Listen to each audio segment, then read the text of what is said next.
We are extremely excited about Bancor in general, but especially Carbon, because it brings the last missing puzzle piece in many ways. It basically goes back to what Eve mentioned. The infrastructure that you have to provide to cope with the compliance, scale, and just general structure and experience of a traditional finance player makes large ticket transactions of big assets. This has not been there in DeFi 3-4 years ago.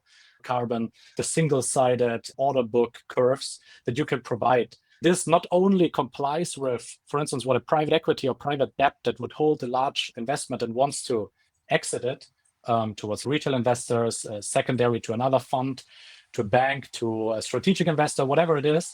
It doesn't only provide them with essentially what they are looking for, but it goes a bit beyond that. It allows them to effectively scale in and out of assets based on parameters that they can define. And this flexibility you have with no other solution in crypto. It's almost like you can define some sort of term sheet with very elaborate terms that they're used to, and you can put it on the chain. It just sits there as a passive order. And the interface that it's exposed to is relatively primitive because there's no sketchy or elaborate mechanisms that people could run sandwich attacks or try to move the curve, the order curve in any way. There's just simply no incentive for it because you would just lose money and essentially play into the hands of the strategy maker, the limit order owner.